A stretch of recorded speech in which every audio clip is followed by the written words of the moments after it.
Assalamualaikum warahmatullahi wabarakatuh. Alhamdulillah, salatu wassalamu ala rasulillah wa ala alihi wa sahbihi wa man walah wa ba'du.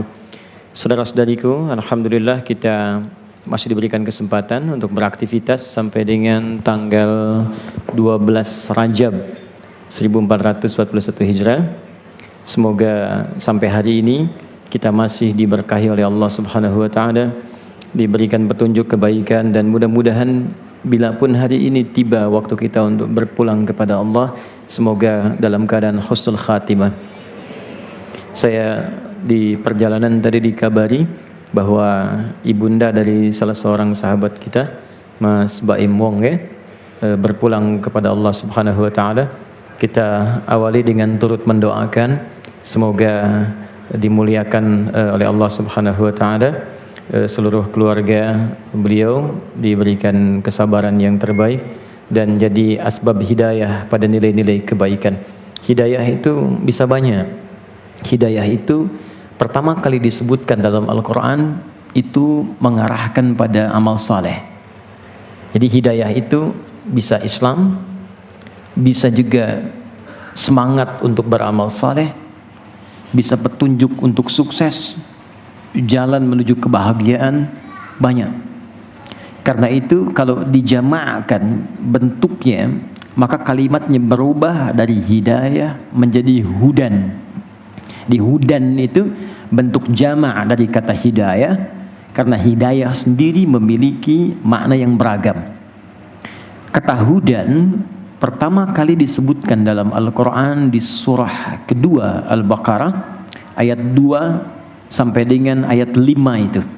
Ya, dzalikal kitabu la raiba fi hudal lil muttaqin. Ketika orang takwa mendapatkan hudan, maka apa yang terjadi dengan hudan itu?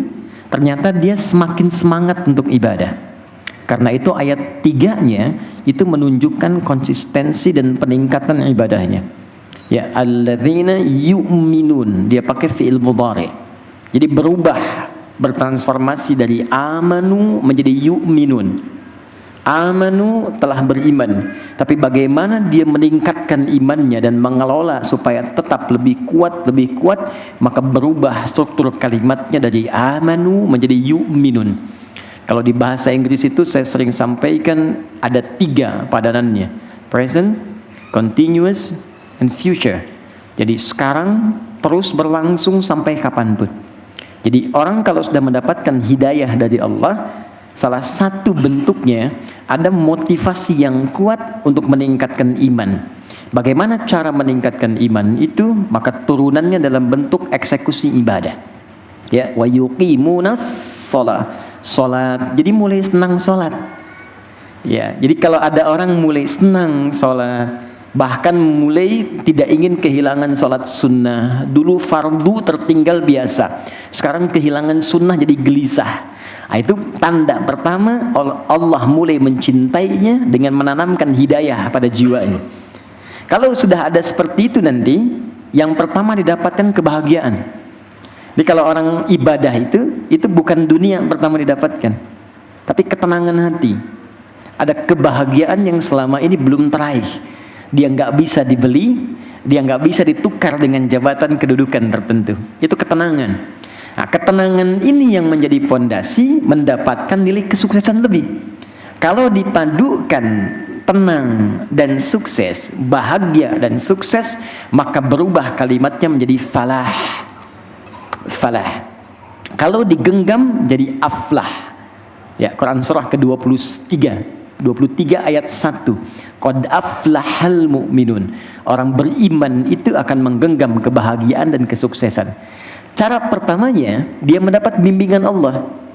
Kalau orangnya sudah mendapatkan, maka orangnya berubah menjadi muflih. Jamaknya muflihun. Maka orang yang bahagia ketika mendapat hidayah, dia senang ibadah. Dari senang itu tampil kerja baik, nyaman berhubungan, maka orang-orang ini sesungguhnya mendapatkan ridho hidayah dari Allah. Maka ayat 5-nya disebutkan lagi hidayahnya, hudan. Ulaika ala hudan min rabbihim wa ulaika humul muflihun. Ya, jadi muflihunnya disebutkan, hudannya diberikan. Dan di antara cara Allah memberikan hudan, hidayah, motivasi untuk ibadah, kesuksesan, dekat dengan Islam, bisa jadi juga jalan kedamaian, ketenangan. Ada Allah berikan waktu spesial, kadang-kadang tempat spesial, kadang-kadang momentum yang istimewa. Tempat di Mekah beda dengan di sini. Di tanah suci lain dengan di tanah Abang. Anda ibadah di Mekah kan getarannya lain kan? Mau sholatnya enak, ngelihat orang ibadah tenang, itu spesial. Makanya pahalanya pun beda, 100.000. Di Madinah Masjid Nabawi 1.000. Ya, Masjid Raya Bintaro 1. Kalau jamaah 27. Lain. Ada waktu yang istimewa. Waktu itu ada harian tiap sepertiga malam. Ya, ada pekanan Senin, Kamis, Jumat, itu pekanan. Ada yang sifatnya bulan, ayamil bid. Ya, ada yang sifatnya tahunan. Di tahunan ini itu dibagi lagi. Ada yang sifatnya istimewa siang malam dengan amalan dan dilipat gandakan Ramadan. Tapi ada lagi satu waktu terdiri dari 4 bulan yang keutamaannya tidak sama dengan Ramadan tapi sangat istimewa. Bahkan saking istimewanya diturunkan satu ayat untuk mengangkat keistimewaannya, yaitu Quran surah 9 ayat ke-36. Surah At-Taubah ayat 36. Inna iddatasy syuhuri 'indallahi 12 syahran fi kitabillah yauma khalaqas samawati wal arda minha arba'atun hurum. Sungguh kata Allah, jumlah bilangan bulan yang ditetapkan oleh Allah dalam setahun yang manusia menjalaninya ada 12. Jadi saya teliti di beberapa buku-buku referensi, kitab-kitab suci, itu hanya ditemukan dalam Al-Quran. Paparan langsung. Setahun 12 bulan. Pernah di Romawi ada yang mencoba menjadikan 13. Ternyata nggak sanggup, balik ke 12. Sejak langit dan bumi diciptakan, ya. Kata Allah, di antara 12 itu ada 4 yang istimewa. 4 disebut bulan Hurum. Ditafsir oleh Nabi dalam hadis yang diriwayatkan Ibnu Abbas radhiyallahu taala anhuma. 4 ini kata Nabi thalathatun mutawaliyah. 3 bulan berurutan dia. 1 bulan ke-11. Ada yang ingat bulan ke-11? Zulqa'dah atau Zulqa'idah? Yang Zulqa'dah angkat tangan. Oke, yang Zulqa'idah? Baik. Baik, dua-duanya salah. Bukan Zulqa'dah, bukan Zulqa'idah. Yang benar Zulqi'dah. Oke, nggak pakai O, Zulqi'dah. Oh. Ya, beda antara Qa'dah dengan Qi'dah. Tulisannya sama. Ini. Qa'dah. Oke. Jadi kalau saya katakan harakatnya fathah di atas, artinya begini. Duduk, bangun lagi. Oke? Jadi ini disebut dengan ism marrah. Jadi kata yang menunjuk sesuatu yang terjadi dengan cepat. Kalau ada yang duduk dari berdiri posisi tinggi ke duduk. Jadi ketika duduk, kemudian saya bangkit kembali, itu qa'dah namanya. Sama dengan jalsah. Nah, qi'dah kalau pakai kasrah berubah jadi hay'ah, santai. Jadi kalau saya duduk santai, saya nggak berdiri dulu, itu qi'dah namanya. Ya, Zulqi'dah bulan ke-11. Kenapa disebut Zulqi'dah? Bulan duduk santai. Karena orang-orang Arab yang biasa dia keluar merantau. Ada yang ke Yaman, ada yang ke Syria, wilayah Syam untuk berdagang. Bulan ke-11 ini mereka duduk santai di Mekah dan sekitarannya. Karena yang biasa dikunjungi akan datang ke Mekah kumpul saat musim haji. Di musim haji itu nggak semua ibadah, pedagang datang semua. Pedagang kan tabiatnya begitu, di mana ada orang banyak jadi objek kan, datang semua. Makanya di rangkaian ayat haji di Al-Baqarah 196 sampai 203, di ayat 198-nya Allah memberikan isyarat bisnis di musim haji. Ada. Itu peluang. Jadi kalau Anda memang pebisnis, kata Allah bidik. Yang memang marketnya ada, silahkan. Itu diantara manajemen bisnis dalam Al-Quran. Satu turunannya itu. Ciptakan peluang, tapi kalau peluang sudah ada, jangan ciptakan lagi. Anda buat produk yang paling bagus. Gitu. Ayatnya kita yang punya, yang baca Cina. Tapi jangan salahkan saudara-saudari kita dari Cina, karena mereka membaca peluang. Jangan terbiasa menyalahkan orang, terbiasa mengoreksi diri dan jadikan sebagai pedoman. Ya, orang Cina datang ke Jeddah karena nggak bisa masuk Mekah. Di Jeddah dia lihat apa yang dibeli oleh orang haji. Ada yang beli subhah, yang orang Indonesia menyebut tasbih, beli ini, beli itu. Tahun depannya mereknya sudah satu. Cina semua. Jadi laisa alaikum ya junahun. Ya, tidak ada dosa bagimu kalau memang pengen musim haji, pengen jualan saja silahkan. Yang haji-haji, yang jualan-jualan. Tapi kalau pengen fokus ibadah haji, jangan haji sambil jualan. Paham ya? Oke. Nah ini Qidah namanya. Bulan ke-11. Yang bulan ke-12 Dzulhijjah, musimnya orang haji. Kemudian bulan pertama 11, 12 bulan pertama. Apa bulan pertama di tahun Hijrah? Bukan Muharram. Apa coba? Bukan Muharram, bukan Safar. Bukan, kalau nggak tahu katakan wallahu alam, paling gampang. Nggak usah maksa saya pulang. Oke, jadi bukan Muharram, yang benar Al-Muharram. Ini. Saya tidak bermaksud mengajarkan ya, hanya share saja. Ini. Saya share sedikit. Ada Muharram, ada Muhrim, ada Mahram, ada Haram, ada Muharram, ada Al-Muharram. Itu berbeda. Haram hukum sesuatu yang dilarang. Mabuk hukumnya apa? Haram. Berselisih hukumnya apa? Haram. Mencuri haram. Ini hukum. Perbuatannya, mabuknya, mencurinya, korupsinya, berselisihnya disebut muharram namanya. Hal, objek larangannya muharram. Kalau Anda ingin katakan begini, waktu, momentum untuk mencoba meninggalkan semua yang dilarang, maka tambahkan alif lam di depan kalimatnya untuk menunjukkan momentum kita mengerjakan apa yang diperintahkan itu. Maka berubah dari Muharram menjadi Al-Muharram. Kenapa bulan pertama di tahun Hijrah disebut dengan Al-Muharram? Ada isyarat di dalamnya kalau Anda ingin berhijrah, real hijrah, benar-benar pengen hijrah, caranya gampang kata Nabi. Mulai saat itu tinggalkan segala yang diharamkan, dilarang oleh Allah dan Rasulnya. Apa larangan pada mata, larangan pada telinga, pada lisan sampai ke ujung kaki. Karena itu dalam hadis riwayat Al-Bukhari nomor hadis ke-13, paling kiri sebelah atas di kitabnya, Kitabul Iman bagian kedua jilid pertama Sahih Al-Bukhari, Nabi mengatakan wal hijratu, dan hijrah, real hijrah yang sesungguhnya itu man hajara amman nahallahu anhu, siapa yang mampu meninggalkan semua yang dilarang oleh Allah. Ini Al-Muharram.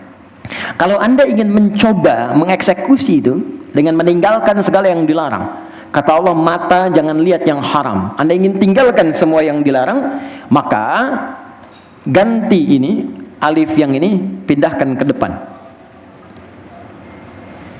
Atau kalau nggak mau susah, ya, ini langsung tambahkan hamzah, harakatnya kasrah, ihram. Dari ahrama yuhrimu ihram. Ihram itu artinya menanggalkan, berusaha menanggalkan semua yang dilarang oleh Allah dan Rasulnya. Makanya teman-teman yang umrah, yang haji, kan pakai kain ihram kan? Bukankah sejak pakai kain ihram mulai dilarang kan? Harus menanggalkan semua yang tidak boleh dilakukan kan? Menyakiti orang nggak boleh, kata-kata kotor nggak boleh, potong kuku kan sudah nggak boleh. Itu latihan. Orang yang memakai pakaian itu disebut muhrim namanya. Orang yang pakai pakaian ihram disebut muhrim. Kita dilatih esensi hidup oleh Allah. Hidup kamu ini begini. Kamu pulang pakaiannya cuma 2 kain itu. Seperti itulah kita hidup. Apa yang kita butuhkan itu yang dicari. Tidak semua yang diinginkan mesti dikoleksi. Kalau memang nggak butuh nggak usah membebani hidup. Muhrim. Mahram beda. Anda dengan adik kandung, ya, laki-laki perempuan, itu disebut mahram namanya. Mahram yang tidak berlaku hubungan pernikahan di dalamnya, disebut mahram. Jadi jangan keliru. Ya, muhrim yang sedang berihram, mahram hubungan kedekatan. Bulannya disebut al-muharram. Dzulqa'dah, Dzulhijjah, al-muharram. Yang keempat terakhir Rajab, bulan ketujuh. Rajabun Mudhar dan Rajab, ya, bulan Rajab yang istimewa. Jadi saya ingin ingatkan dengan membuka di setiap kesempatan di bulan ini, dimanapun saya ta'lim, materi apapun, saya ingin buka dulu untuk mengingatkan bahwa ini bulan istimewa. Kalau sudah lewat ini, kita nggak dapatkan lagi keutamaannya. Karena itu saya mengajak untuk diri saya dan kita semua, yuk kita manfaatkan. Setidaknya di ayat tadi ada 3 keistimewaan. Saya bacakan cepat, tapi karena ini bukan materi inti kita, jadi ini sebagai informasi yang kita maksimalkan saja. 1, ini bulan koreksi. Koreksi diri. Jadi bulan-bulan ini diminta kita oleh Allah langsung untuk pandai mengoreksi diri. Ayo introspeksi diri. Kebiasaan apa yang kurang baik yang kita kerjakan? Misal, maaf, kebiasaan mata lihat yang nggak bagus, telinga dengar yang tak baik, lisan berkata yang kurang bagus, sampai ke ujung kaki, perbaiki dulu. Karena itu ada redaksi, fala tazlimu fihinna anfusakum. Kamu koreksi dirimu. Jangan sampai kamu pandai tunjuk orang lain, kamu sendiri pun banyak yang kurang. Maka Rajab bulan mengoreksi diri. Sebelum sampai ke Ramadan kita latihan sehingga Ramadan kita sudah semangat ibadah. 2, Rajab bulan meningkatkan ibadah. Dan 3, Rajab bulan meninggalkan maksiat. Mengoreksi diri, tingkatkan ibadah, jauhi maksiat. Saya cuma infokan saja, orang yang sengaja bermaksiat di bulan Rajab itu dosanya 2 kali lipat di hari biasa. 2 kali lipat. Seperti orang yang sengaja beribadah meningkatkan di bulan Rajab, misalnya dia tingkatkan sholatnya, sholat sunnahnya perbanyak, tingkatkan bacaan Qur'annya, maka pahalanya pun 2 kali lipat dari hari biasa. Itu keterangan sahabat Ibnu Abbas radhiyallahu taala anhuma. Cuma saya ingatkan, kalaupun ingin meningkatkan ibadah, hati-hati jangan bersandar pada hadis yang palsu, karena yang sahih banyak. Jadi ingat, jangan salahkan ibadahnya. Ibadahnya benar, cuma yang palsunya itu yang ditinggalkan. Jelas ya? Baik, nanti di diskusi kita kembangkan. Sekarang kita masuk pada sesi bahasan kita dulu. Semoga dengan itu ada kaitan dengan cara kita meningkatkan ketakwaan di hadapan Allah Subhanahu wa taala. Teman-teman, mohon izin, ini akan menjadi bagian kedua dari tema pertemuan kita tentang fikih salat. Saya sudah menyelesaikan untuk bagian pertama, fikih salat dari awal sampai dengan terakhir kemudian salam. Sekarang kita akan masuk pada bagian yang keduanya. Bagian kedua kita akan bahas tentang amalan pasca salat. Ya. Saya infokan dari sekarang mumpung Anda mungkin ada yang baru bergabung juga sehingga nanti tahu apa yang akan kita bahas. Insyaallah bulan yang akan datang itu kajian penutup sebelum Ramadan. Sekaligus saya akan berikan semacam kurikulum pembahasan untuk di pertemuan-pertemuan berikutnya, sehingga sebelum Anda sampai kemari Anda tahu apa yang akan dipelajari. Bagian pertama tentang fikih salat saya sudah uraikan dari wudu sampai terakhir kemarin tahiyat tinggal salam. Kemudian yang kedua, amalan pasca salat, apa yang dikerjakan selesai salat. Dan yang terakhir sebagai tambahan, salat sunnah khususnya untuk salat jenazah, satu paket. Nanti kita akan belajar bagian ketiga tentang fikih jenazah, dan saya ingin mendekati kepada realnya. Kalau real kan repot ya, kalau nyatanya kan nggak bisa gitu, nggak mungkin kalau sedang belajar. Tapi kalau mendekati, maksudnya nanti kalau sudah mau mengafani, cari kafan yang betul-betul kafan, ya. Kemudian perangkatnya harus sama persis. Ya, jadi nanti siap-siap kalau ingin jadi volunteer dari sekarang boleh daftar. Nanti siapa yang bagian nalkinkan bagaimana, cara mengafani bagaimana, nyolatkan seperti apa, sampai mengangkat ya mayit, ditempatkan di keranda sampai dibawa jadi jenazah, dimasukkan ke lahatnya seperti apa, kita akan coba sempurnakan insyaallah. Yuk kita masuk bahasan yang kedua dari fikih salat, amalan pasca salat. Kita mulai dengan menghapus terlebih dahulu Quran surah ke 4 An-Nisa ayat 103. Quran surah keempat ayat 103. Terima kasih Mas. Sebentar. Quran surah keempat ayat 103. Oke?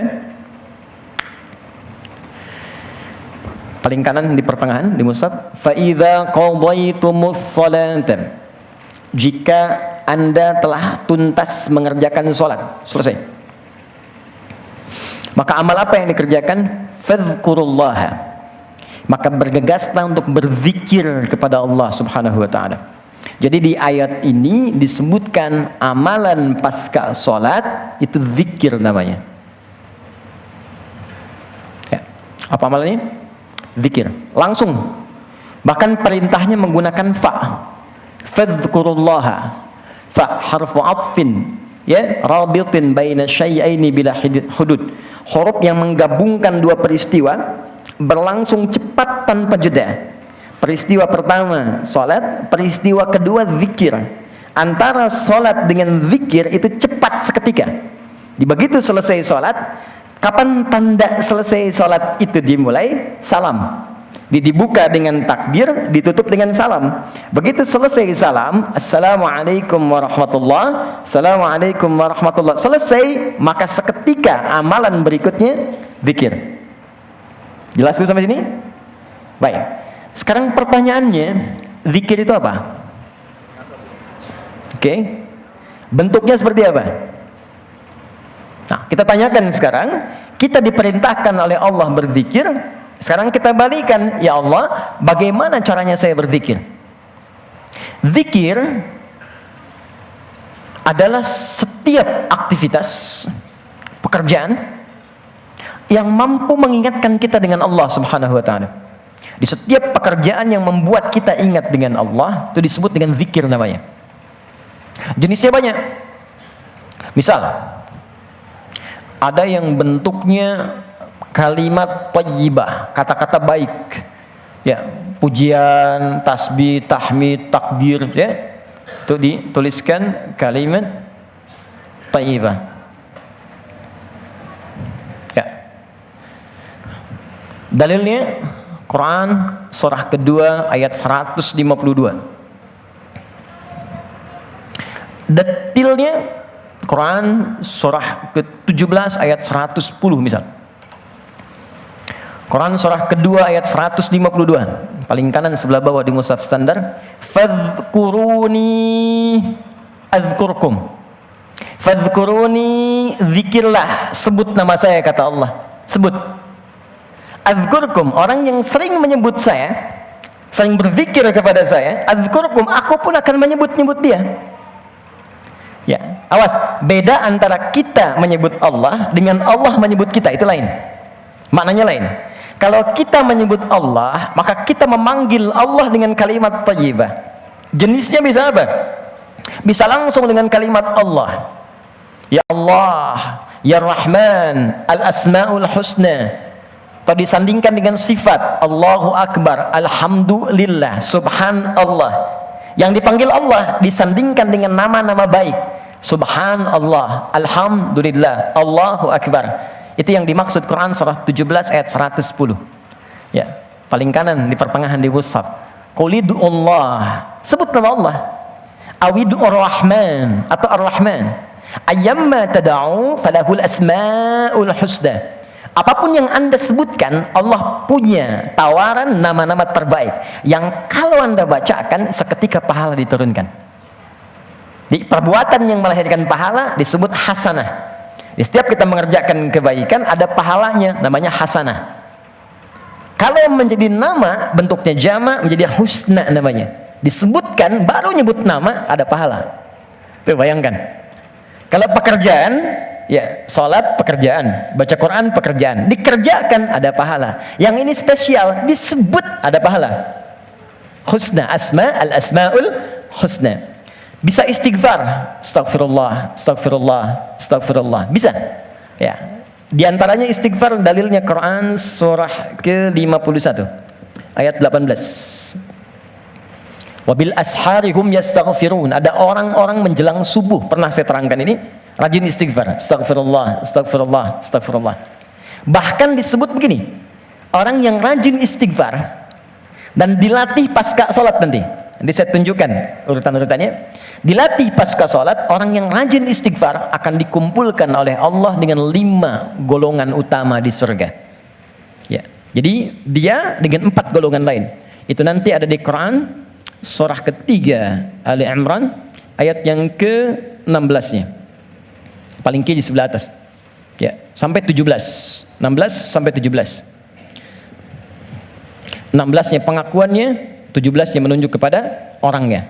As-sabirina was-sadiqina wal-qanitina wal-munfiqina wal-mustaghfirina bil ashar. Orang rajin istighfar akan dikumpulkan Allah di surga dengan 4 golongan utama. Orang sabar, orang jujur, orang rajin infak, dan orang yang khusyuk dalam salatnya. 1, kalimat thayyibah. 2, zikir bisa berarti doa. Saya ulang, zikir bisa berarti apa? Doa. Di mana ditemukannya? Quran surah ke-7 ayat 205. Berzikir di situ diartikan doa. Wadhkur rabbaka fi nafsika tadarruan wa khifatan wa dunal jahri minal qaul. Kata Allah, kamu jangan sombong, kamu pasti butuh dengan saya. Awas, hati-hati. Setiap manusia pasti akan diberikan oleh Allah situasi untuk menyebut Allah, untuk menunjukkan dia makhluk bukan Tuhan. Makanya kata Allah, orang sombong yang nggak mau berdoa minta padaku, aku paksa dulu. Kalau sampai dipaksa pun nggak mau berdoa, aku tenggelamkan di neraka jahanam. Innal ladzina yastakbiruna an ibadati.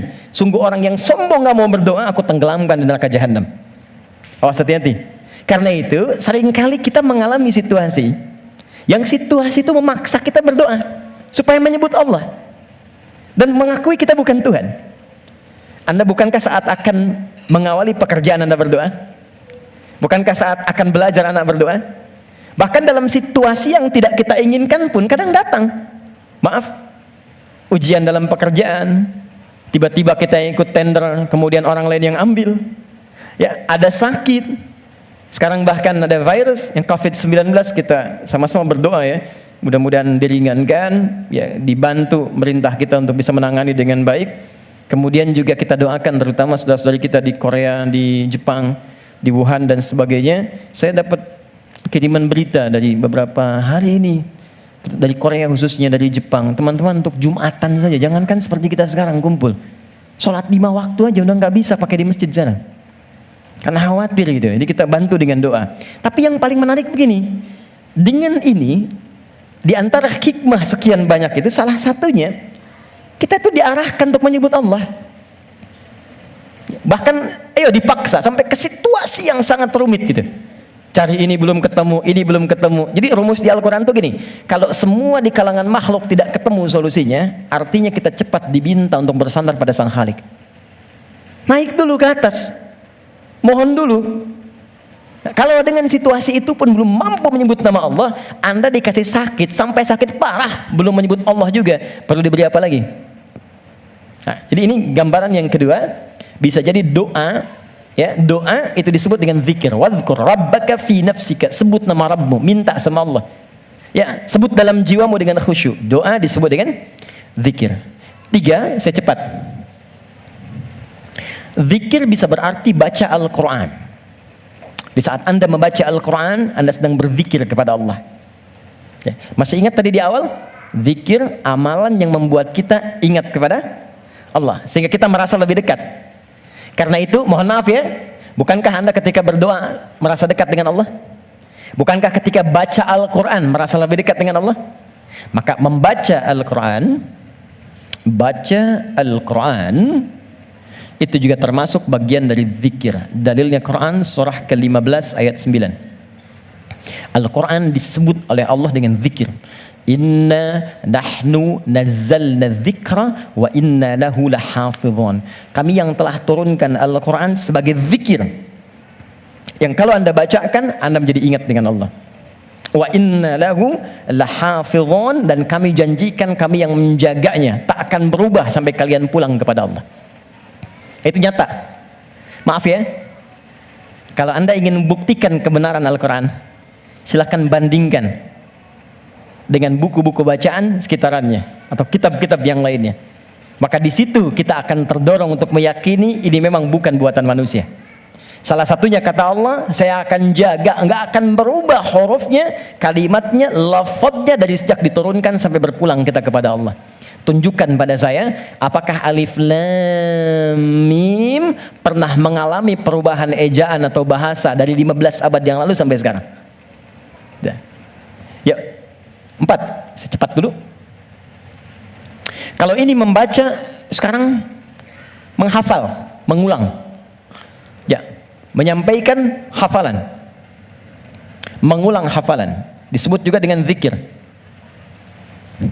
Jangan terfikir Al-Baqarah dulu ya, karena ini nanti amalan pasca sholat. Nanti ada ayat-ayat Al-Quran yang memang kita hafal, bisa kita baca.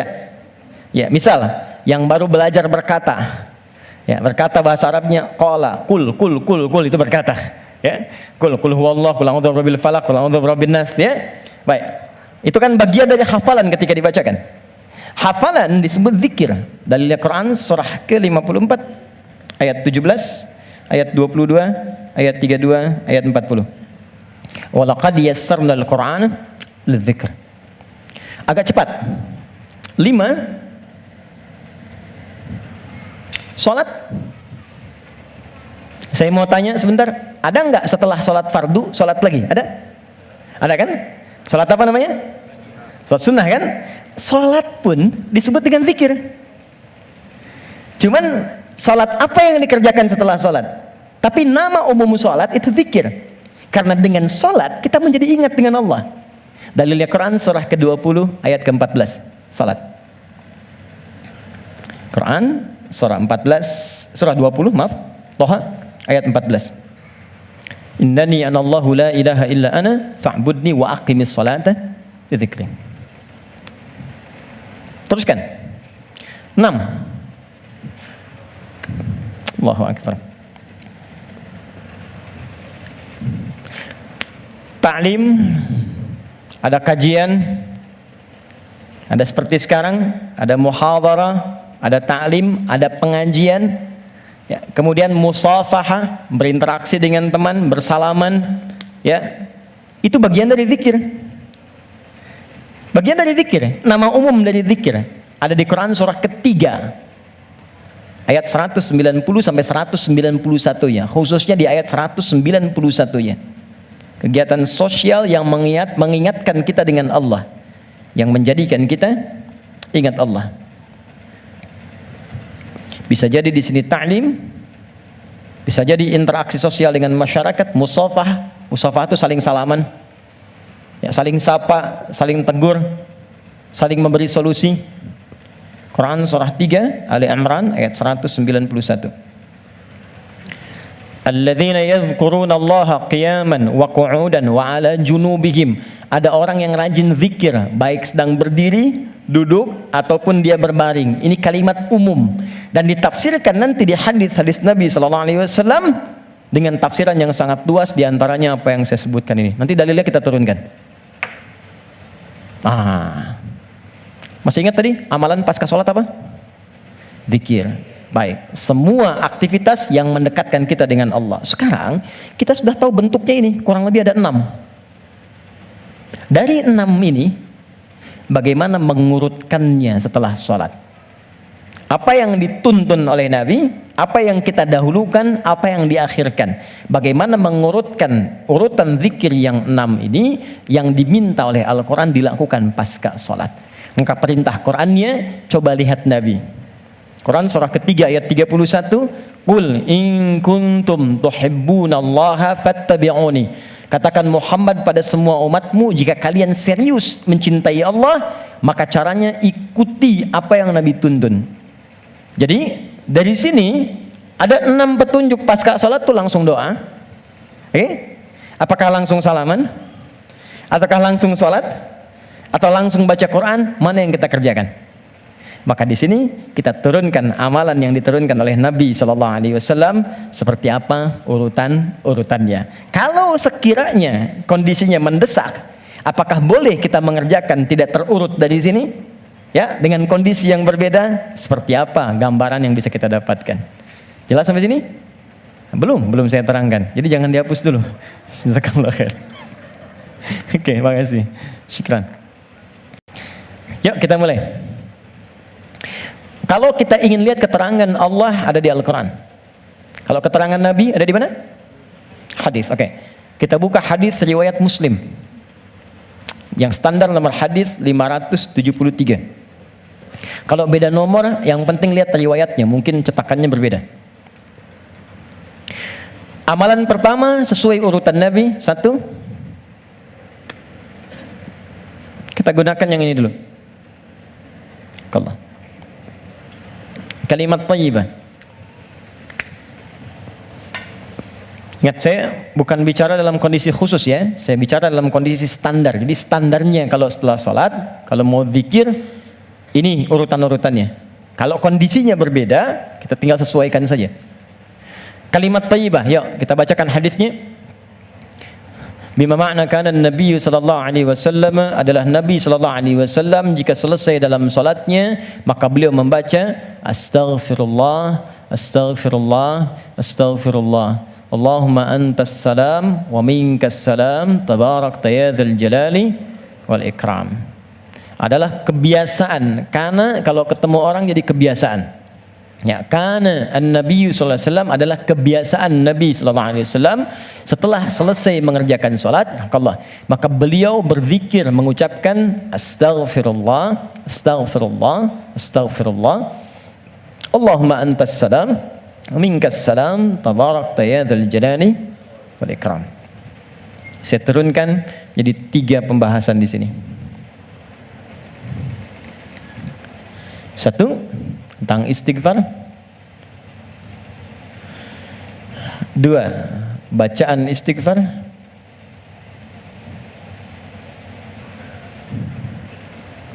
3 cara istighfar. Oke.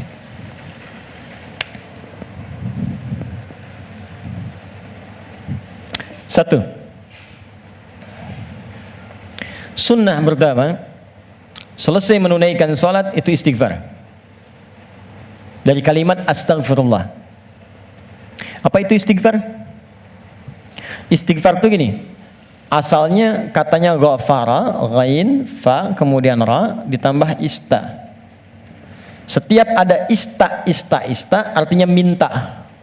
Ghafara itu mengampuni, ghufran ampunan, istighfar minta ampun. Minta ampun. Di dalam Al-Quran, kalimat ghafara dan turunannya disandingkan dengan dosa. Dosa. Ya, turunan dari ghafara, ghafir. Ya, Quran surah 40 ayat 3. Ghafiriz dzambi wa qabilit taubi. Dari ghafir ada ghaffar, ghaffar. Quran surat Nuh ayat ke-10, faqultu astaghfiru rabbakum innahu kana ghaffara. Dari situ ada ghafur. Pernah dengar kata ghafur? Innahu huwal ghafurur rahim. Ada ghafir, ada ghaffar, ada ghafur. Semuanya menunjuk pada nama Allah yang mengampuni orang berdosa dengan semua tingkatan yang berbeda-beda. Kalau dosanya relatif kecil, tapi maaf, sekecil-kecilnya dosa juga. Kalau dosanya relatif kecil, ghafir. Agak menengah, ghaffar. Maaf, semakin terkumpul, ghafur diturunkan. Sampai manusia dipaksa, sebanyak apa sih dosamu? Kalau aku sudah turunkan nama yang paling tinggi untuk mengampuni semua dosa, dan engkau belum taubat juga, berarti bukan aku yang salah, kata Allah. Kamunya yang gak pengen berubah.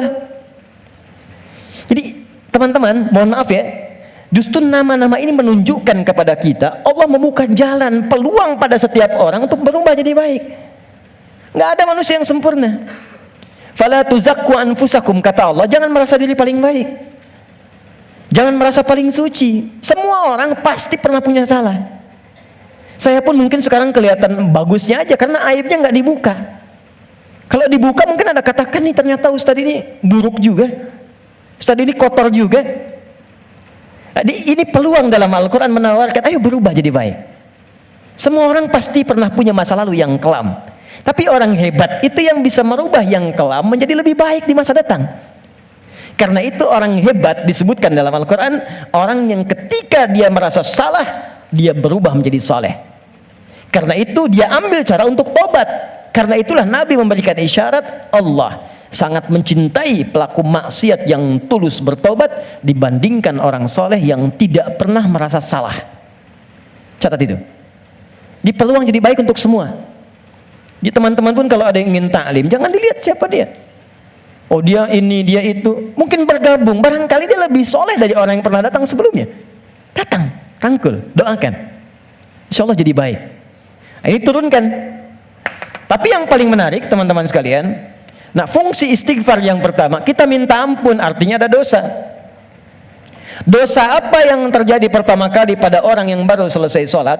Kata para ulama, jangan berpikir yang besar-besar dulu. Mungkin dosa besarnya yang pertama kali terjadi pasca sholat, dosa yang harus ditutup dengan istighfar itu, dosa kurang khusyuk dalam sholat.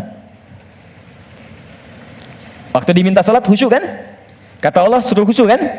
Wasta'inu bisabri wassalah wa innaha lakabiratun illa 'alal khasyin. Ayo salat, salat yang khusyuk. Hafidhu 'ala salawati wa salatil wusta wa qumu lillahi qanitin. Quran surah kedua ayat 238. Kata Allah, kalau kamu salat yang khusyuk ya. Tapi berapa banyak dari sekian salat yang khusyuk? Bahkan baru takbir sudah kurang khusyuk. Allahu akbar, katanya Allah yang akbar. Katanya Allah yang besar. Tapi kok tiba-tiba pekerjaan jadi besar? Update status jadi besar. Ya, media sosial jadi besar, kendaraan jadi besar. Allahu akbar ingat mobil, Allahu akbar ingat IG, Allahu akbar ingat Facebook. Berarti kan sudah keluar dari konten kekhusyuan, kan? Nah, kita bisa tutupi. Jadi yang kurang-kurang dalam salat itu, salah satunya diampuni oleh Allah kekurangan itu dengan istighfar. Jadi istighfar yang pertama kita lakukan bisa menutup kekurangan-kekurangan dalam salat yang kita kerjakan. Jadi kalau ada yang kurang khusyuk dalam sholat, selesai itu dengan istighfar kita. Astagfirullah, astagfirullah, astagfirullah. Paham sampai sini? Oke, satu. Dua, bagaimana bacaannya?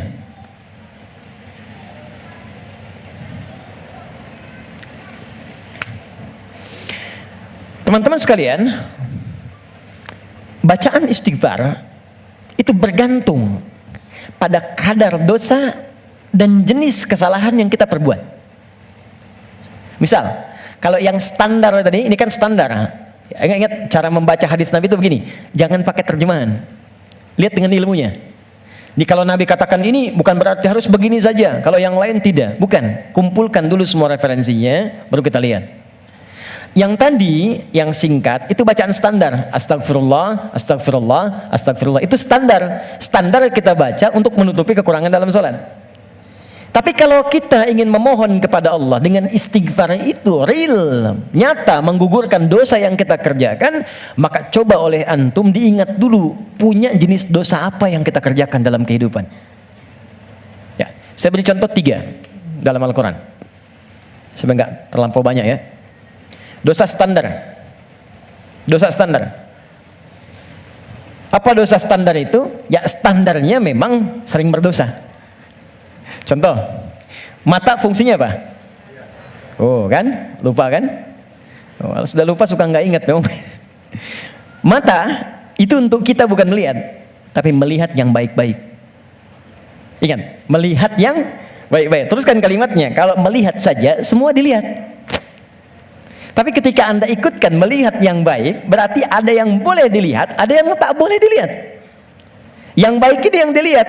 Ketika mata melihat yang tak baik, berarti salah. Kalau salah, berpeluang dosa. Gambar tak baik, nggak boleh dilihat. Tayangan tak baik, nggak boleh dilihat. Digi, maaf sekali kalau kurang menyenangkan kalimatnya, tapi karena saya sayang dengan Anda. Saya sayang, saya khawatir nggak bisa berjumpa di suatu saat nanti. Dan saya nggak tahu saya pun di mana. Tapi karena saya sayang pada Anda, saya sampaikan kalimat ini. Kalau dipandang saya nggak boleh, apalagi dilakukan, maka jangan jadi pelakunya. Melihat aurat orang saja yang tampaknya nampak, nggak boleh dilihat, terus Anda jadi pelakunya, jadi bintangnya gitu. Maka berapa banyak dosa Anda kumpulkan dari situ? Jadi ketika mata saja, ini kan mata peluang melihat yang tak baiknya banyak. Ya, Anda keluar dari sini, Videotron muncul. Jangankan keluar, buka handphone ada gambar, WhatsApp ada iklan. Anda lihat status, yang lihat status istri orang. Terus sebaliknya. Ya, salah? Tidak. Tapi kalau syahwat datang, jadi keliru. Salah bicara, coba tunjukkan pada saya. Sampai jam sekarang saja, teman-teman, jam 11 ini, berapa kali mata salah lihat? Telinga salah dengar, pikiran salah menangkap, lisan salah bicara, sampai ujung kaki. Maka untuk menutup itu ada zikir standar yang kalau dibacakan kita memohon kepada Allah, lisan yang salah tempat, mata yang salah tempat, telinga yang salah fungsi bisa ditutup oleh Allah dosa-dosanya. Salah menempatkan sesuatu disebut dengan zalim namanya. Zalim itu keliru menempatkan sesuatu bukan pada tempatnya. Gelas untuk minum, gayung untuk mandi. Ada orang mandi pakai gelas, minum pakai gayung. Zalim. Mata melihat yang baik, ketika dipakai melihat yang tak baik, zalim namanya. Maka ada zikir untuk menutup perbuatan zalim dan minta rahmat kepada Allah untuk mengampuni dosa-dosa yang tertuang dalam perbuatan zalim itu. Itu di Quran surah ke-7 ayat ke-23. Dan zikir itu sudah diajarkan oleh Nabi Adam sejak pertama turun dari surga ke bumi. Rabbana zalamna anfusana wa illam taghfir lana wa tarhamna lanakunanna minal khasirin. Quran surah ke-7 ayat 23. Oke. Kalau teman-teman pengen baca untuk menutup dosa-dosa itu, kita tahu nih banyak dosa misal. Atau mohon maaf saya tes dulu atau saya tes lagi. Barangkali ada yang merasa dosanya masih sedikit. Yang nggak punya dosa hari ini siapa? Boleh angkat tangan. Oke. Yang sedikit. Yang banyak. Kayak saking banyaknya kita sulit angkat kan? Karena merasa ada, karena standar. Ini apalagi sekarang peluangnya banyak tuh. Saya barusan protes tuh di pagi tadi. Saya mengingatkan pada media-media. Kenapa sih sekarang banyak menampilkan yang buruk-buruk tayangannya? Sehingga jadi tutorial maksiat gitu. Sekarang maksiat tuh ada tutorialnya. Coba, Allahu Akbar, saya di jalan aja mau ke sini, buka berita isinya pembunuhan, perampokan, gini itu. Apa nggak ada yang baik-baik nih beritakan? Orang itu kan apa yang diberitakan, pasti itu yang dilihat. Jadi kalau Anda membuat tayangan bagus punya dilihat juga. Jadi kalau bisa bikin yang soleh, kenapa membuat yang salah? Kalau bisa membuat yang baik, ya teman-teman nih ya, misal Anda nih ikut project, bekerja di situ. Jadi kalau Anda semuanya kompak kerjakan yang baik, ya kan ikut kok semuanya. Siapa mau mainkan yang buruk-buruk? Jadi kalau kita bisa mengerjakan yang mulia, kenapa harus mencari sesuatu yang tidak baik? Nah, sekarang kita sendiri ketika mengerjakan diingat, ini baru hari ini, belum sebelumnya. Di begitu kita ingat kita ingin tutupi, mohon izin, saya mungkin kalimatnya kurang menyenangkan. Setiap kita akan yakin akan meninggal. Pasti akan wafat. Pasti. Teman-teman pernah ingat gak? Kita mengaji dari tahun berapa? Sampai sekarang. Coba hitung satu-satu di antara kita. Apakah ada yang selama kita awal mengaji masih ada orangnya sekarang? Mungkin sebagian sudah gak ada. Mungkin kita salatkan sama-sama bahkan. Atau kalau bukan dia, kerabatnya yang pulang duluan. Dan kita akan menyusul. Dan kita yakin suatu saat kita akan disolat, kita akan pulang. Nah sekarang kita yakin kita akan wafat, tapi kita nggak punya bekal untuk pulang. Anda mudik bulan Ramadan aja ke Idul Fitri, Anda nggak punya bekal, kan nggak berani mudik Anda. Kenapa nggak mudik Pak? Nggak ada bekal. Sekarang kita mau kembali kepada Allah dan Anda merasa, saya merasa, kita merasa kurang bekal. Sebagaimana cara kita pulang? Maka yang standar tadi kita perbaiki. Maaf ya, maaf. Kan tidak ada aibnya kita istighfar. Jadi baik itu salahnya apa sih? Mata kan sama-sama melihat juga. Telinga sama dengar juga. Jadi kalau kita bisa mendengar yang baik, kenapa harus mengerjakan yang tidak baik? Maka kita koreksi. Kita bacakan, Rabbana zalamna anfus. Ya Allah, kami selama ini salah. Anfus itu diri. Saya salah menempatkan tubuh saya. Saya mengakui mata saya salah lihat. Saya mengakui telinga saya salah dengar. Sampai ke kaki saya, ya Allah, saya mengakui itu semua. Wa illam taghfir lana ghafar. Dan saya mohon ya Allah, kalau kau nggak ampuni dosa aku ini saat ini, wa tarhamna, nggak rahmati aku, nggak sayangi aku dengan ampunanmu, lanakunanna minal khasirin. Aku takut kalau pulang aku rugi. Aku takut kalau wafat sekarang terus aku masih banyak. Itu minta. Ini yang pertama. Maka dari itu, Anda boleh bacakan itu. Kalau standar tadi, astagfirullah, astagfirullah, astagfirullah. Jadi yang dimaksud baca astagfirullah itu yang standar. Untuk menutup yang salat. Jadi kalau Anda sudah bacakan itu astagfirullah, astagfirullah, astagfirullah, kemudian Anda ingin spesifik mengoreksi diri Anda, Rabbana zalamna anfusana wa illam taghfir lana wa tarhamna lanakunanna minal khasirin. Paham? Satu. Dua, saya beri contoh yang lain.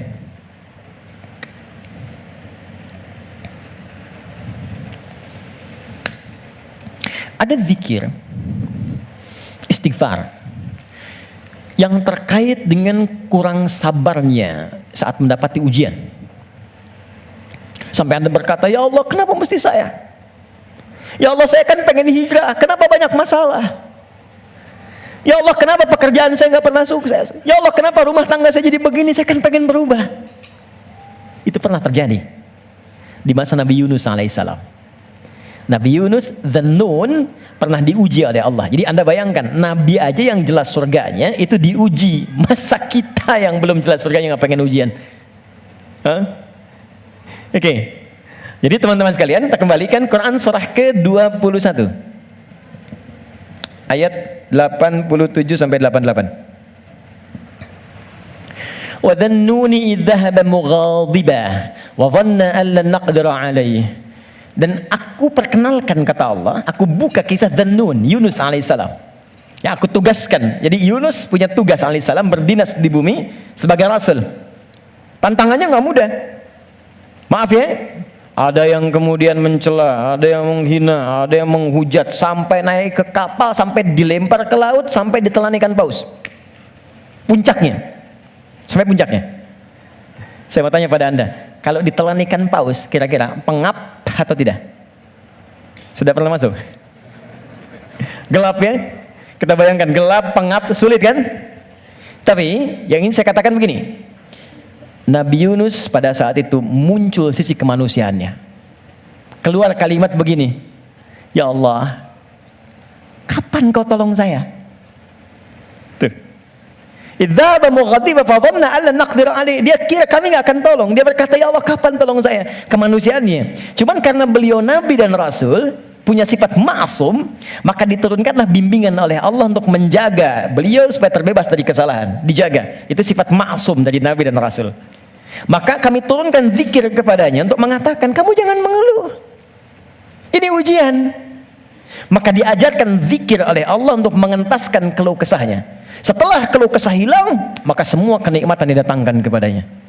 Tapi yang paling menarik, di ujung ayatnya ditutup, akan ada orang beriman melakukan keluhan yang sama di masa depan.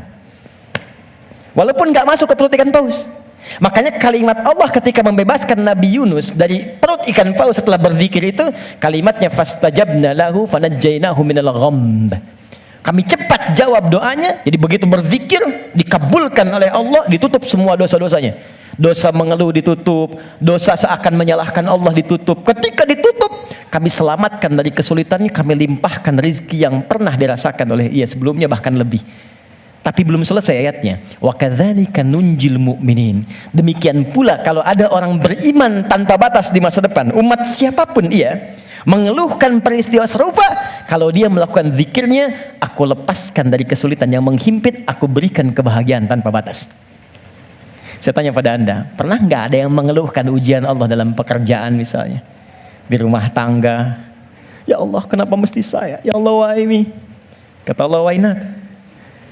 Ya Allah kapan ini berakhir? Sebentar lagi. Ya Allah, ya Allah, ya Allah kenapa saya? Ya Allah saya kan pengen baik. Udah pengen hijrah, bagus, datang ke masjid, tampilan bagus, sendal paling bagus, pulang hilang sendal. Ya, ada aja gitu kan? Dan kita menuntut. Ya kata Allah tuh, kamu ini bagaimana? Nabi dulu aja diuji. Tapi Allah turunkan zikir untuk menghilangkan itu semua. Sebelum sampai pada zikirnya, teman-teman sekalian, Allah turunkan standar menghadapi ujian semacam ini. Ini pernah saya sampaikan sebelumnya. Jadi untuk menguatkan teman-teman dan saya serta kita semua, di standar ujian itu begini. Dan banyak kata Allah gagal melewati ujian itu bukan karena kurang pintar, tapi nggak belajar cara melewatinya. Saya bikin persamaan sebentar ya. Di situ aja, nggak apa, nggak. Saya tahu mana yang saya harus dihapus. Mana coba? Nah, saya tunjukin. Antum di situ dulu, lihat dulu. Ya, saya tunjukin ya. Bismillah. Karena antum yang orang pertama saya tes nanti. Insya Allah. Yang ini dulu. Ini tidak. Jazakallah khair. Kalau mau dipegang, boleh. Pegang dulu aja. Lihat sini. Saya bikin persamaan begini. Saya tanya dulu. Mau masuk surga? Masya Allah. Alhamdulillah. Surga. Punya persamaan. Mau dekat dengan Allah? Alhamdulillah, Masya Allah. Dekat dengan Allah. Baik. Mau dapat ujian? Kok jadi lemas? Mau punya masalah enggak? Enggak. Maaf ya, cuman sayang. Persamaannya tertulis demikian. Surga dekat dengan Allah. Ternyata kuncinya disebut dengan sabar. Kuncinya apa? Sabar. Ketika seorang masuk surga, maka kalimat pertama dari malaikat ucapannya selamat karena Anda punya kunci sabar untuk masuk ke sini. Itu di Quran surah ke-13 ayat 24. Salamun alaikum bima sabartum fa ni'ma uqbaddar. Selamat Anda sabar. Karena punya sabar, Anda bisa menikmati segala kenikmatan yang telah dipaparkan di surga ini. Yang ingin dekat dengan Allah, ternyata kuncinya pun serupa, sabar. Dalilnya Quran surah kedua ayat 153. Innallaha ma'as sabirin. Allah bersama orang-orang sabar. Di saya membuat persamaan begini. Surga sama dengan dekat dengan Allah sama dengan sabar. Sekarang persamaan sabar dalam Al-Quran, sabar bersanding lurus dengan ujian, dengan masalah. Ujian, masalah. Dalilnya Quran surah kedua ayat 155, paling kiri sebelah atas. Walanabluwannakum bisyai. Kami akan uji siapapun yang hidup. Jadi sepanjang hidup pasti akan mengalami ujian. Kalau persamaan berikutnya, ujian sama dengan hidup. Jadi kalau kita baca persamaan secara terbalik, orang hidup pasti mendapat ujian. Persamaan terbaliknya, orang yang tidak ingin dapat ujian sama dengan tidak ingin hidup. Nah, sekarang saya tanya lagi, siapa yang tidak ingin punya masalah? Boleh angkat tangan? Terus Anda maunya apa? Oke, sekarang lihat kembali. Fokus baik-baik. Lihat sini. Jadi setiap orang hidup pasti diuji. Kalau nggak hidup, baru nggak dapat ujian. Sepanjang hidup itu pasti ada masalah. Anda berpikir nggak pengen punya masalah pun itu sebetulnya masalah. Setiap kita pasti punya masalah. Saya pun di sini sedang menghadapi masalah. Seperti Anda pun belajar dengan saya sedang menggali persoalan. Nah sekarang saya keluarkan persamaan ini. Di matematika kan begini kan, A sama dengan B sama dengan C sama dengan D. Maka A sama dengan B, A sama dengan C kan? B juga sama dengan C, C sama dengan D. Kita turunkan ini. Surga sama dengan dekat dengan Allah, sama dengan sabar, sama dengan ujian. Maka kalau kita turunkan, orang yang mau pengen ke surga sama dengan ujian. Pengen dekat dengan Allah sama dengan ujian. Pengen sabar sama dengan ujian. Jadi kalau Anda ingin mendapatkan surga, pasti dapat ujian. Karena surga itu kunci untuk mendapatkan nikmat Allah. Dan untuk mendapat nikmat Allah, sabar. Untuk sabar ada ujian. Jadi ujian itu kunci untuk ke surga. Ujian itu kunci untuk dekat dengan Allah. Jadi makanya berbahagialah ketika sedang punya masalah. Artinya itu mendekatkan Anda untuk dekat dengan Allah. Coba ibu kalau nggak diuji dengan perilaku suami yang kurang menyenangkan, ibu nggak akan mungkin nikmat tahajud malam hari minta sampai berderai air mata. Kenapa jadi ketawa? Antum kalau nggak diuji dengan ujian pekerjaan, nggak akan nikmat antum puasa. Bukankah tahajud datang saat pekerjaan mulai macet? Saat akhir bulan uang belanja belum keluar? Baru kan mulai ya Allah. Terus puasa, terus baca Quran. Di kadang-kadang ujian itu muncul supaya kita bisa menikmati kedekatan dengan Allah. Di ketika Anda mengatakan, ya Allah, aku ingin ke surga Firdaus. Baik, nih ujian. Ini masalah. Cuman, supaya gampang mengatasi itu, diturunkanlah fikihnya, muncul caranya. Bagaimana supaya ringan menghadapi ini? Jadi bukan gelar yang dibutuhkan di sini. Pelajaran. Anda nggak belajar, nggak lulus ujian. Sekarang ini ada ujian kehidupan, nggak dipelajari, status Anda setinggi apapun, gagal. Bagaimana rumusnya? Sebelum kita ke kalimat yang kita akan bacakan, maka turunan-turunan di Al-Quran. Ada 3 rumus. Pertama, kalau Anda sedang menghadapi masalah, kalau tidak ingin rumit, baik di kantor, di rumah, dimanapun, pertama kata Allah berlaku Quran surah kedua ayat 286. La yukallifullahu nafsan illa.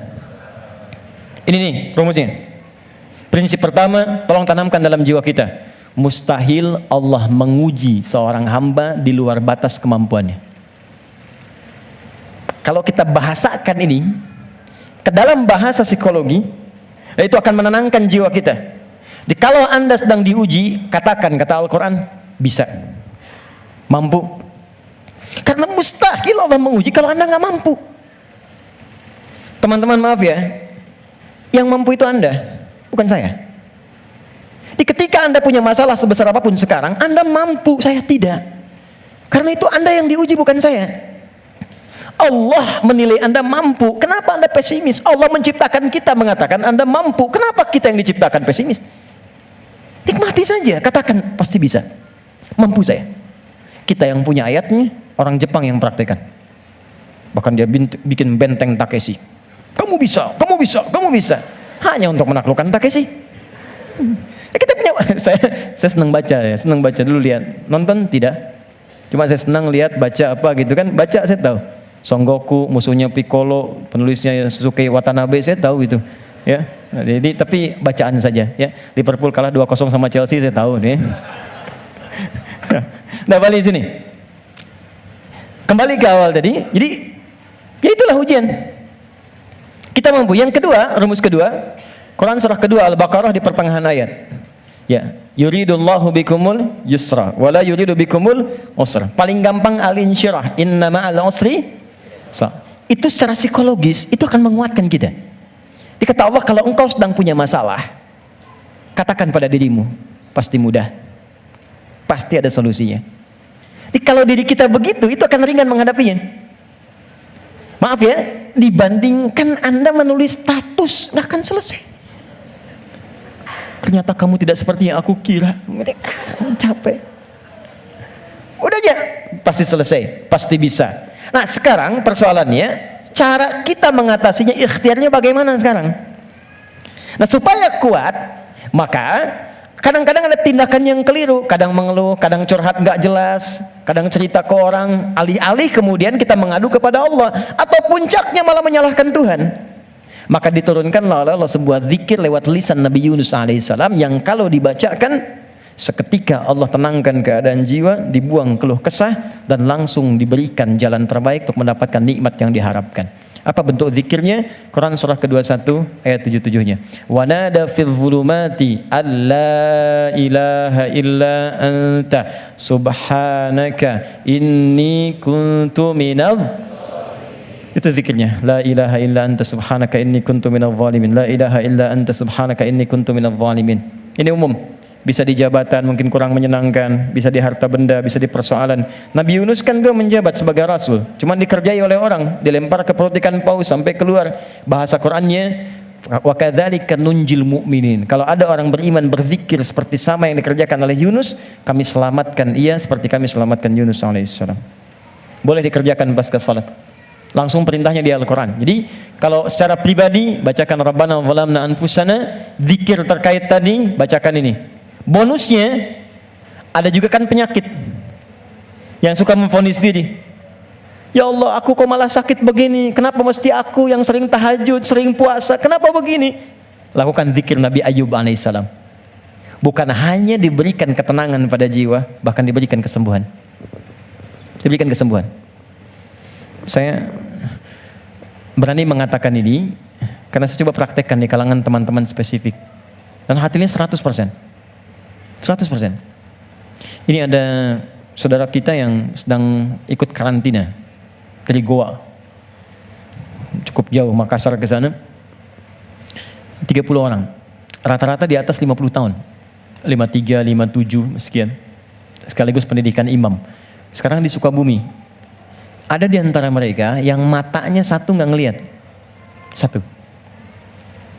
Coba saya sampaikan pesan Al-Quran ini, saya datang, saya kunjungi ke sana, saya sampaikan, begini cara menghafal, Anda bacakan doa ini sebelum menghafal ini, setelah menghafal ini. Kalau ada hajat khusus, cari di Al-Quran. Saya tunjukkan beberapanya. Tahu apa yang terjadi?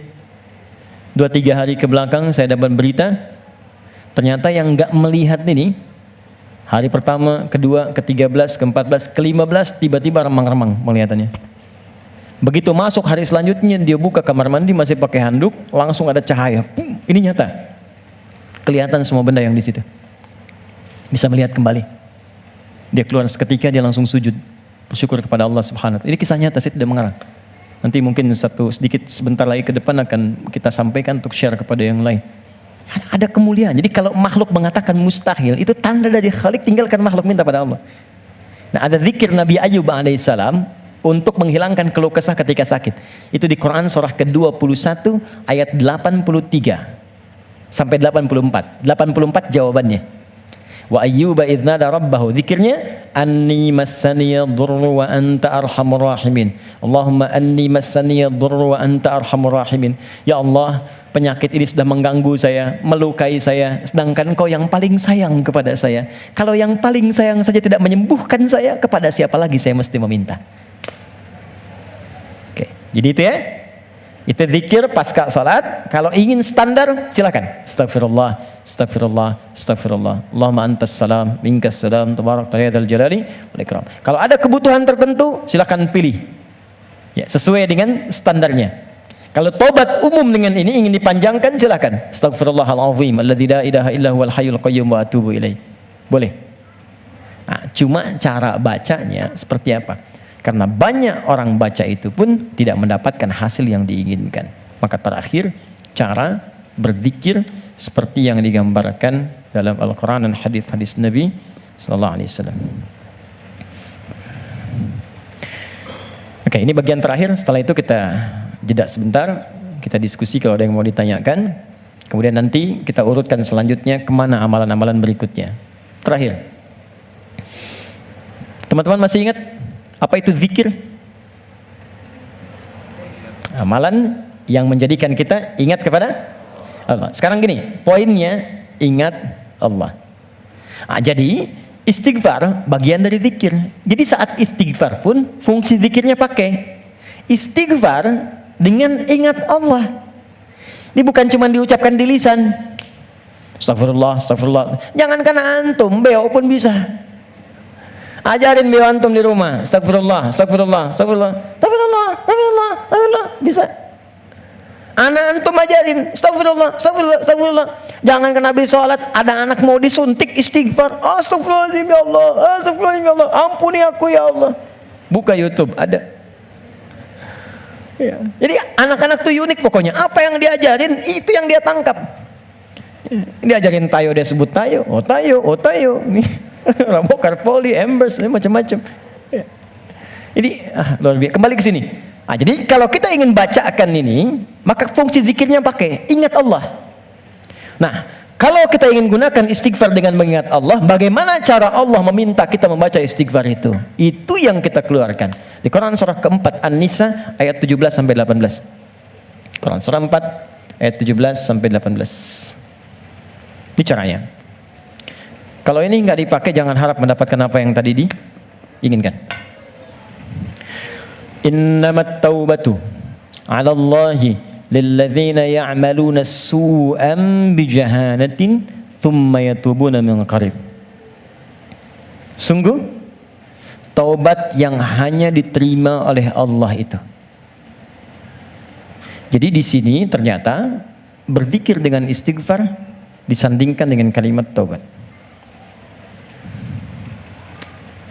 Tadi masih ingat nggak?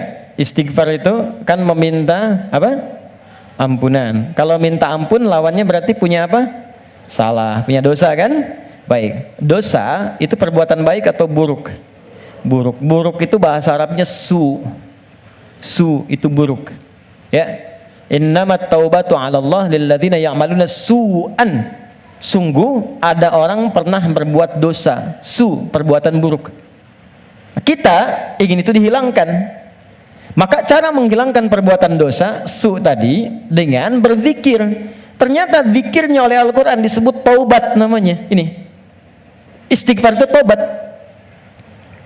Dosa, perbuatan salah. Kalau ingin digugurkan, minta ampun. Minta ampun bahasa Arabnya istighfar. Ketika akan minta ampun bahasa Qurannya disebut taubat.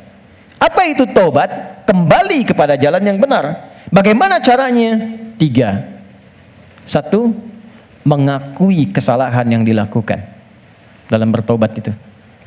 Jadi kalau sedang istighfar, sekolahnya, sambil diingat dosanya apa. Jadi bukan cuma disebutkan di lisan, astagfirullah, tapi dosanya nggak kebayang. Catat dulu, inventarisir dulu. Misal, Anda ingin istighfarnya dosa mata, ingat apa yang salah dengan mata. Pernah menatap tajam pada pasangan Anda? Pernah menatap tajam pada anak-anak Anda walaupun mereka tanpa salah? Kalau ada anak di bawah balik berbuat salah, jangan langsung dimarahi, mungkin perilaku bapak ibunya yang salah. Kalau anak Anda sulit ke masjid, jangan dibentak, mungkin dia melihat bapaknya yang dulu nggak pernah ke masjid. Anak itu cuma mengoleksi apa yang dia lihat, apa yang ia dengar. Jadi kalau dia berbuat keliru, jangan disalahkan dulu, istighfar dulu. Saya salah ya Allah, catat dulu. Jadi ketika Anda ingin Rabbana zalamna anfusana, anfus diri kita, anfus dari ujung kepala sampai ujung kaki. Apa yang salah di mata? Apa yang salah di lisan? Ingat ibu Anda, ayah Anda. Mungkin pekerjaan yang sulit itu bukan karena Anda kurang hebat, belum selesai dengan orang tua. Ada yang salah. Anda kebayang nggak? Anak muslim, ibu belum muslim, bapak masih non muslim, masih diminta oleh Quran berbuat baik pada orang tuanya. Jadi kalaupun ada anak masuk Islam, bapak ibunya belum, itu masih diminta oleh Allah dalam urusan dunia, sayangi mereka. Dapat pekerjaan, dapat gaji, bagi mereka. Kirim makanan, kirim hadiah, sakit, beri, carikan rumah sakit terbaik.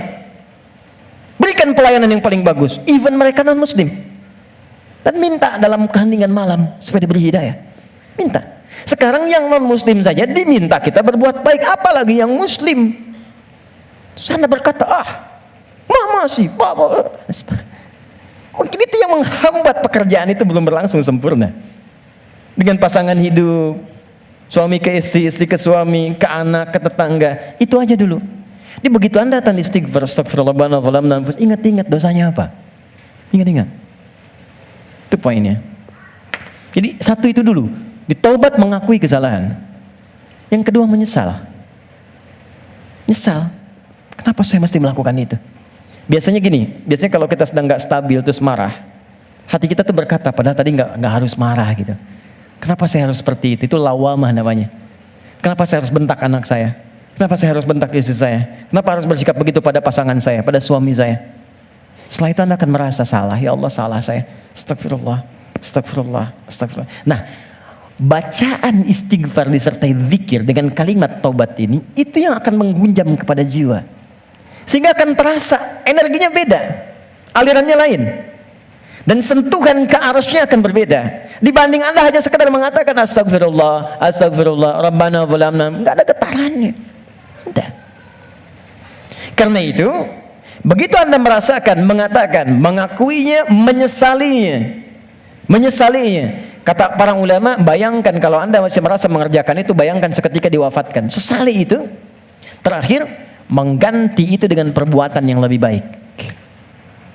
Ganti dengan yang baik. Akui, sesali, ganti dengan yang baik. Karena itu di Quran itu ketika ada kata taubat selalu diiringi setelahnya umumnya dengan kata aslah. Faman taba wa aslaha. Ya, taba wa aslaha. Orang taubat yang benar itu yang mampu mengganti perbuatan buruknya dengan yang lebih baik. Di setelah istighfar, lisannya nggak kasar lagi.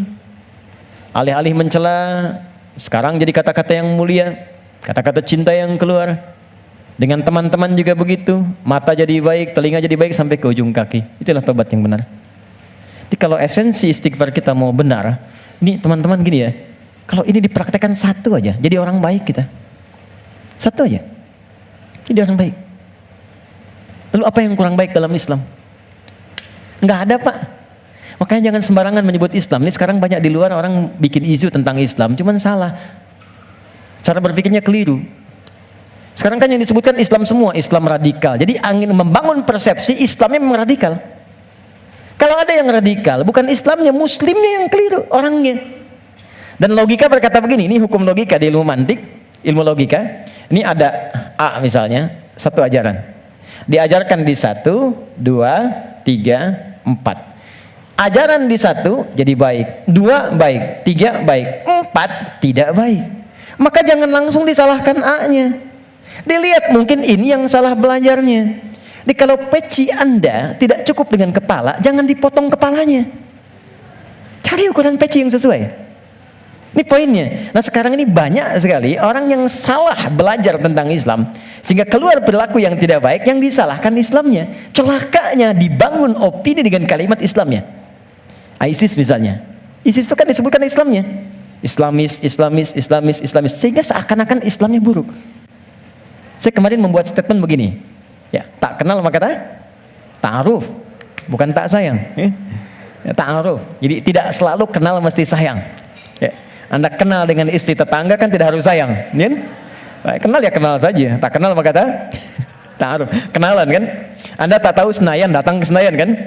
Anda tak tahu Aviara, datang ke sini. Anda tak tahu Ustadz Fulan, datangi, dengar, lihat. Anda tak tahu Islam, masuk aja dulu. Ya masuk aja dulu ke Islam. Masuk aja, lihat. Terus ikutin sholat, ikut baca Al-Quran, ikut belajar puasa. Yakin saya, begitu masuk gak akan keluar. Kalau benar belajarnya. Kalau belum siap masuk dengan pintu syahadat, lewat belajar dengan pintu sholat. Ikut-ikutan dulu pakai jilbab. Ikut-ikutan, ikut sholat, merasakan kenikmatannya, ikut puasa dulu. Begitu siap, masuk lewat pintu syahadatnya. Enggak siap, enggak dipaksa. Indah semuanya. Tuh, ini poinnya. Jelas ya? Oke, jadi saya ingin apa yang kita lakukan itu punya makna. Saya senang paham. Saya tidak senang hafalan. Anda menghafal tapi nggak ngerti itu. Sama dengan sindiran Al-Quran. Banyak orang sekarang sholat menghafal tapi nggak paham yang dibaca. Coba jujur, saya sering katakan kalimat ini. Dari sekian ribu kita ruku dan sujud, sekian kali sholat, berapa persen yang kita pahami dari semua bacaan sholat itu? Ya, bagaimana bisa khusyuk kalau nggak ngerti yang diungkapkan? Oke, kita berhenti sampai sini. Jadi zikir yang pertama istighfar. Yang kedua dihapus oleh Tengku Wisnu. Yang ketiga sampai yang keenam. Tapi nanti ada rekaman. Nanti dari setelah itu apa yang kita bacakan? Nanti setelah itu kita urutkan supaya nanti jangan salah persepsi. Oh kalau ada yang baru salam, assalamualaikum warahmatullahi wabarakatuh, ternyata ngajak salaman, mungkin dia mempraktekkan yang ini. Nah kalau dia belum tahu, nanti bagaimana caranya? Jangan yang belum tahu dimarahi, belum tahu itu diberitahu. Ya. Assalamualaikum warahmatullahi. Astagfirullahaladzim. Astagfirullah. Ya marah orang. Ya. Nanti kita lihat seperti apa gambarannya. Ya.